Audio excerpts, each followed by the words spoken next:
I know that we clickbaited the title of the video a little bit here, but this raises an interesting question.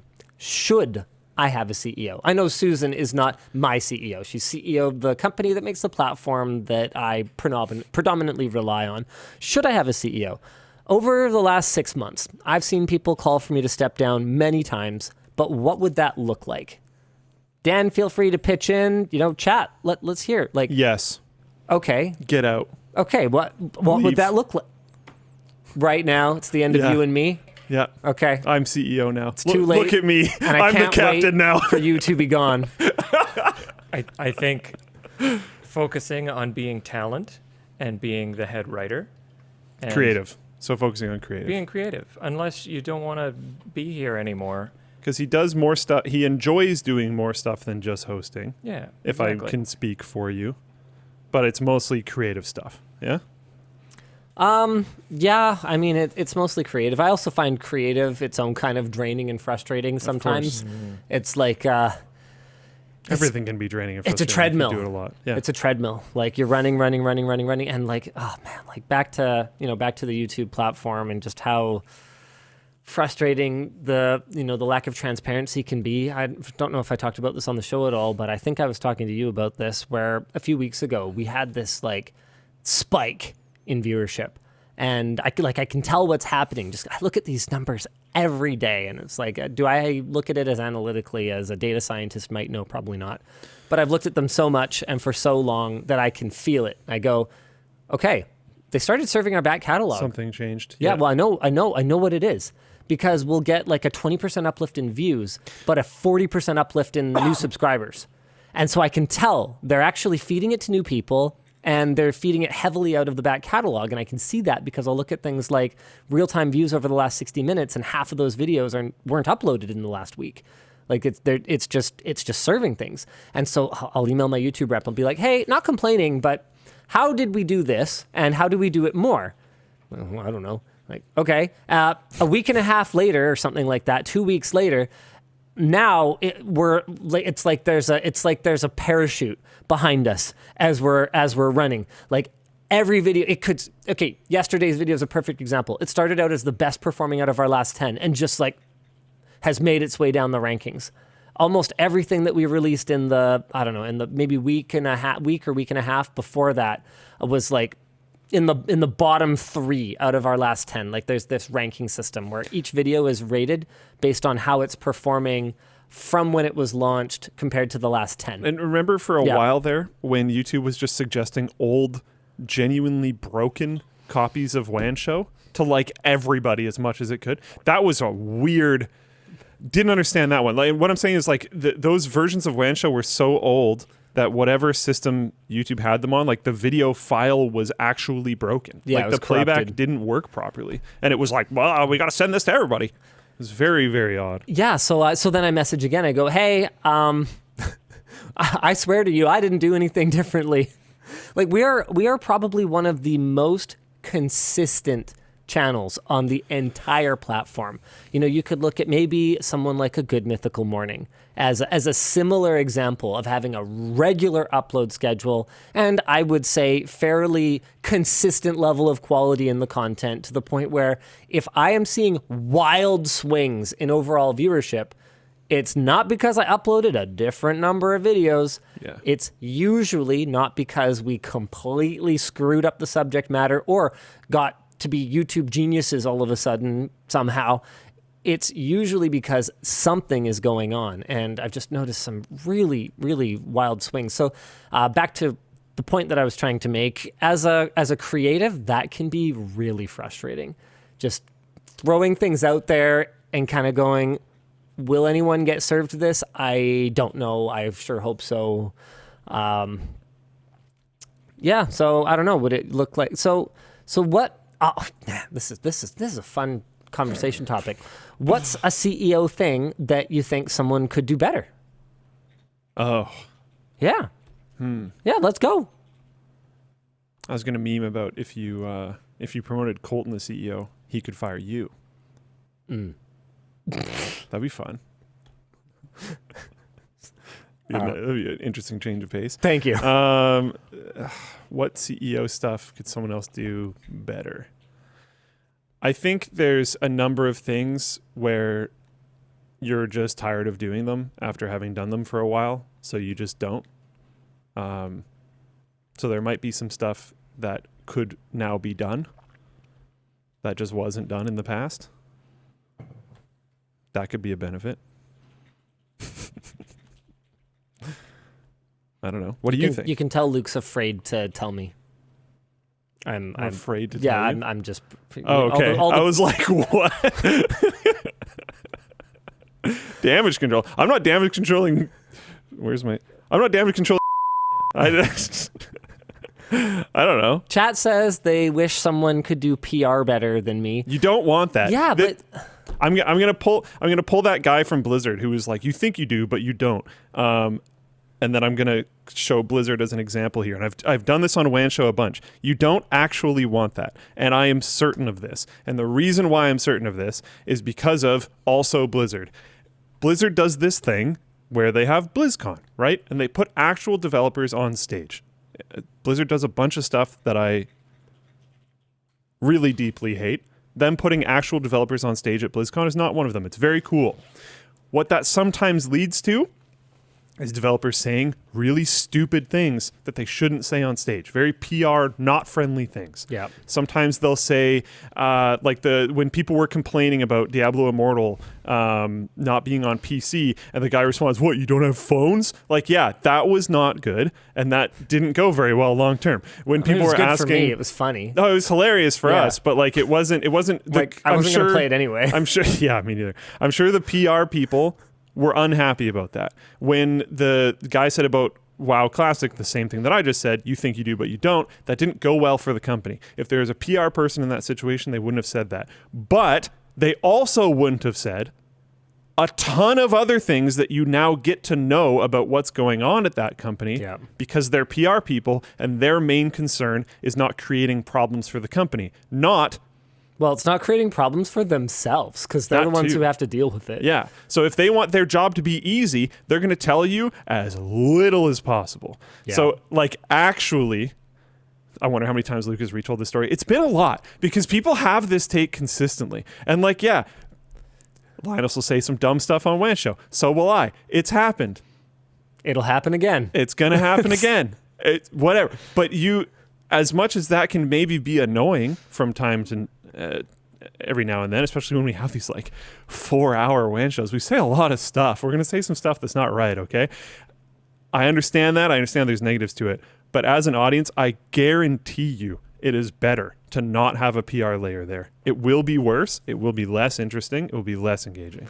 MRox in Floatplane Chat says, what about developing and maintaining business relations? I'll confess, I suck at that. I am the worst when it comes to remembering names. Communication is often not a strong point of creators. Faces, replying to people promptly. I am just awful. I have that sort of that creative dragon energy, but when it comes to communicating it to other people in a timely and professional manner, I would not say that that's a particularly strong point for me. Yeah. I think there's some traditional big company CEO things that you either don't do or don't do very well that could be improved with someone being there. I think a concern of people, probably internal and external, would be company identity changing in any notable or significant way. Creative efforts at the company changing in any notable or significant way. Company actions changing in any notable, significant way. What I mean by that is CEOs to a certain degree are often going to be very profit-focused, which makes sense. That's their job. That is their job. I'm just saying. Would that have led to us making NFTs? Would that have led to us making a coin? Would that have led to us doing various different things that might not have been done if you were in leadership at that time? Because these are things that we considered at one point. Because we consider basically everything, right? You have to. Yeah, you have to. Yeah. We even said we're going to do Linus Coin. Yeah. And it's going to be a rug pull.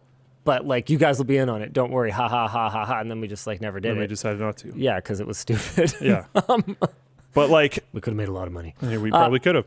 With you not at the helm, those things might change. And Sure. those are, I think, fairly level-headed, legitimate concerns. Yeah, I think that's a really fair concern, man. I don't even know where you'd begin to, because I do know other creators who have like a business manager, or whether it's that they have the title or not, they have someone who's Have someone who effectively effectively does that. in a Yeah. CEO role at their media company, and I just don't even know where I would begin to look for someone like that, because the reason that I do this and the reason I do things the way that I do them is because I want to do them my way.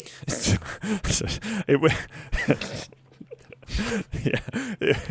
It would need to be a very specific person. Because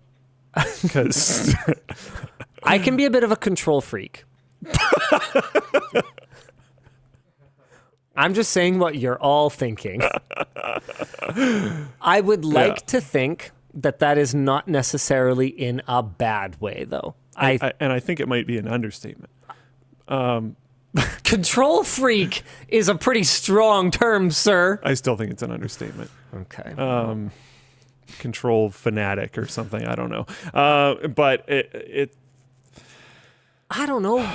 We do all kinds of things that don't necessarily make sense from like a bean counter perspective. Like, man, okay, this is just totally random, but like I had my uncle who's got a business background, like grilling me about, oh man, what the heck was he bugging me about? He called me and like talked my ear off for like half an hour earlier this week. And it was something to do with like the way we're like forecasting something or like tracking profits or, he caught wind of like a major investment that we're making to do with the lab. And he's like, well, you know, what's your time to return on investment? And I'm sitting here going like, who gives a shit? So you would need a CEO who is part of CEO's job is to make sure that the company makes money. So they have to be profit focused. But you would need a CEO that can roll with your stuff. I think that you can create an incentive program for someone like that pushes them in the right direction. Like one of the things that drives me absolutely crazy, whether it's the corporate attitude towards planning or a governmental attitude towards planning, is that it feels like every business leader and every political leader only has their sights set on the next board of directors meeting or the next election cycle. And I get it, right? If your job performance is going to be evaluated at regular intervals, and if you are found to be wanting in any way, you will just be replaced at that time. Yeah, that's going to incentivize you to think short term, but that's not the way that you build a healthy business. Like I think most people, in fact, a lot of people, I think most people would tell me that the lab is sort of nuts, especially the approach we're taking. But I mean, okay, so we're not going slow and steady. I'm going to interject really quick. So the control freak thing and the lab being nuts thing, I think, and you started going down this path and then we derailed slightly. Both of those can be said, but they don't have to be negative. I see. So yeah, I mean, I think the way you've steered the ship has been pretty good. We haven't always agreed on everything, but I think that would be impossible. And I think in general, it's clearly worked pretty well. So sweet. The lab, does it make the most sense financially on the papers? Probably not. I mean, we've made $0 on the lab so far. And it's cost a whole heck of a And lot. it's cost a lot. Yeah, I was over there today. It's exciting. Have you been there recently? No. I'm excited for move-in day. The lab's team is 9 now, in spite of the Sort fact of. that all you guys have seen Because is... there's web. Oh, yeah, right. Yeah. Okay, I didn't count them because I was only counting Gary's team. But how many are working on the lab from your team? 4? Don't be offended if he gets the number wrong. But It's then- changing really fast. Yeah, it is. But then even then, there's other things to consider as well. Like we were sort of talking about this yesterday. Yeah. But like support structures for those things exist as well. Right. So like there's people on various teams that contribute towards the lab. Right, like logistics, for example, wouldn't need as many people if we didn't have these huge influxes of products coming in that need testing in the lab or whatever else. Yeah, that's fair. So like the amount of impact that the lab has is more than just the employees that work specifically on it or the contractors that work specifically on it. Yeah, so we're up to 9 people who actually work like on Locally, products yeah. in the lab. The writers are moving over there. Procurement is moving over there. Logistics is moving over there. I was over there today. It's coming along. You know, writing is moving in next week. Next Friday, I was Yeah. told. Yeah. Yep. Yeah. I am so excited. For those of you asking, yes. I was over there to shoot a tour. There will be a video. There's a lot to announce. Like we've got the phone testing tank is, working as well as it needs to work. It's a thing of water, and you dunk a phone in it. The keyboard tester has this like depth laser freaking thing now. Have you seen that? Yes. It's wild. It's pretty sick. It's wild. So they're still calibrating it, but in the future, the plan is for it to be able to even do like wavy ergo keyboards and stuff. Like what? What else is going on, man? All the racking is like full of stuff because you guys might have noticed there's a little bit of echo on the show today. That's not Dan's fault. That's because all the stuff on the other side of this wall that used to be there is now over at the lab. Gone. Yep. It's kind of weird walking through. Yeah.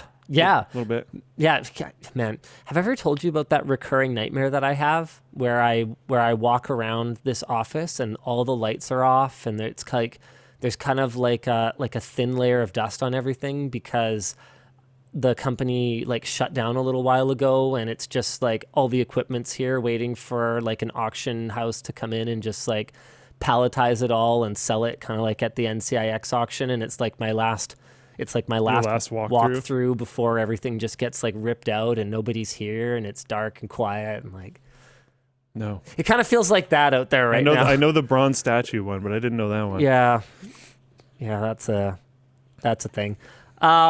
That, you know what, it doesn't happen much anymore. That's probably good. Yeah, things are pretty stable. But Sheesh. Yeah, there's a lot of.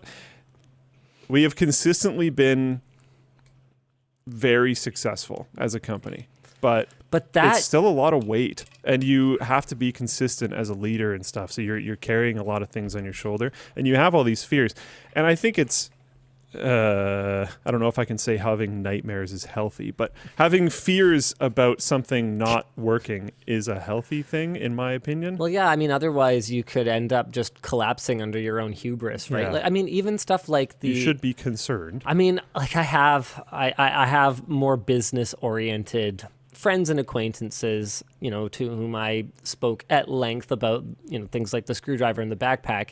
And every single one told me I was being irresponsible. Not that I was wrong, not that it was a bad move, not that it would fail or anything like that, but that it wasn't responsible. Like screwdriver was just such a huge gamble. Like huge gamble. Imagine if we had a warehouse. Imagine if we'd there. sold 10,000. Yeah. We had this warehouse with 100,000 screwdrivers in it. I don't think we ever shot a video, but I really wanted to. You were at the pop-up for the backpack, right? Yeah, right? Yeah. Okay. I was at both of them. Did you see the pallets and pallets and pallets of screwdriver boxes? Oh, yeah. Okay, the boxes Just the cardboard box. to contain the screwdrivers were like 4 pallets high, and this entire row, it felt like an Indiana Jones Raiders of the Lost Ark warehouse just of the boxes. There was whole companies worth of stuff that took up less space than the boxes for the screwdrivers. Yeah, absolutely wild. It worked, and it's a big part of why we're able to build the lab today, but it was a gamble. And so, I think that injecting some responsibility into what we do wouldn't necessarily be a bad thing, but I don't know about that in that specific regard. With that specific example that you just gave. I don't know. We had no data, literally zero data. I'll admit that to you in front of all of you. Yeah. to support a 100,000 unit order. None. Do you know where we got the number? It just sounded cool to you, I'm assuming? No. We've done that. You can't give me that face. That has happened. You can't that face do that. means you're right. Okay. That is 100% I'm not happened. saying it's much better. I'm just saying it's better than that. Okay. The reason, is that we found out what the molding costs were going to be to create the molds. And I had in my head a $69.99 price point. Nice. And that was the number we needed so to hit order. it, you had to order that much in volume? order to Oh hit my. the price point. That's amazing. I approve of that. I didn't say it was much better. Oh, no, that's sweet. That's so much better. Yeah. Yeah, like stuff like that is just cool though. And in my opinion, decisions like that, even if like, I mean, you just said it on WAN show, so now it's public information. But even if that's not public information, Yeah. maybe it's reckless, whatever, but it's kind of fun. It's fun to maybe, blow millions of dollars on a failed venture. Sure. It is though. To a certain degree. For you. You got to send it. Yeah. Yeah. If you stop leave it all in the field. just sending it, then Yep. like, what are you really doing? Dying. Yeah. Yeah. No. So like some of that would have to survive this. Maybe not all of it, Maybe we could get a little bit more tempered. But like you can't just abandon that type of mentality completely. I mean, the lab is another send it moment. Yeah. I'm over there like, you know what Gary... Freaking Gary. Okay, you know what Gary's requisitioning now? I'm going to tell you guys because like, I don't know what any of this stuff is. Okay, Gary. You tell how he says his name, that means he's spending a lot of money. That's how he says people's names when they're spending a lot of money. I'm very used to hearing Brandon because Brandon was buying like expensive lights or whatever soon. else. Yeah. What is a CR300 RH? Reference spectroradiometer. Okay, well, whatever it is, it costs 20 grand. Nice. It's pretty cheap for a science tool, actually. Well, pretty cheap for a science tool. Mr. 10 grand worth of soldering bullshit. Oh, yeah. I mean, the CPUs I put in today is another 10 grand, so What?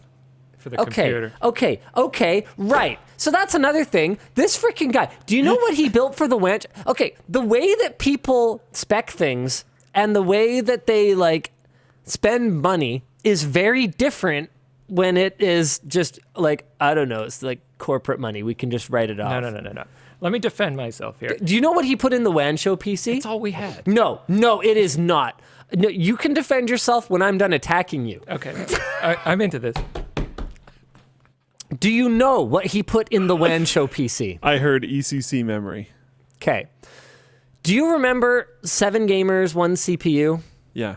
He put a dual socket workstation motherboard, albeit an older one, but a dual socket workstation motherboard and a Quadro for f***ing Twitch streaming. Why a Quadro? Dual 4 terabyte enterprise grade NVMe drives. We do run the show pretty long sometimes, but We don't need 4 terabytes. Go ahead. Make my day. So currently we have a 2080 Super. Currently we have a 2080 Super in this computer. Yeah. The A4000 we get for a lot less than a 2080 Super's worth. I need the video memory. This stream at the moment is about 50 individual sources long, and we're using, about 8 to 16 gigs of video memory just to kind of keep it going. It's also a workstation grade card. I wanted to find a CPU that was going to do what I wanted and have the ECC and be really stable. Unfortunately, all we kind of had was these Xenon Golds, which I think are about $4,000 each. And then the only real Xenon motherboard that we had with IPMI and like good features was the dual socket one. Considering Threadripper Pro to test with, but I mean those are spares that we have for the ingest stations. So it's a very expensive fun test, and it means I don't have to buy anything or request anything. We can test it out, see what kind of features we need, if it's going to work, and then tear it back down and put it back into inventory. for a test, it seems fair enough. Yeah. You know how many times Unless I've heard it it's for a test? Creeps into production. Well, it will. yeah. It will. It always does. Okay, the ingest stations are a perfect example. Did you know that they put $1,000 motherboards in our media ingest computers? Yeah, we have another Threadripper Pro and another one of those motherboards sitting on the shelf as backups. So really, it's 3 ingest stations worth of motherboards and CPUs. At a certain point, it will be cost effective to assign someone to just downgrading systems and flipping the parts. Yes, that's happening. Wow. That That's is- a colossal waste of time. That is actually a job title that actually will exist. Flipper of shit. Oh, yeah, but it shouldn't. Not what you said. though. Yes. Yes. Yeah. Yeah. No. Yeah. Yeah. Oh, boy. Cool. Yeah. Do we move on topics? Do we keep talking about this? No, we can move on. Z Beowulf says, I'd rather Linus leave creative and focus on being CEO than the other way around. You have What? no idea what I do here, That's a- obviously. It's a bad take. That is actually the worst possible plan. Yeah. I am the worst at CEO administrative bullshit and definitely better at creative.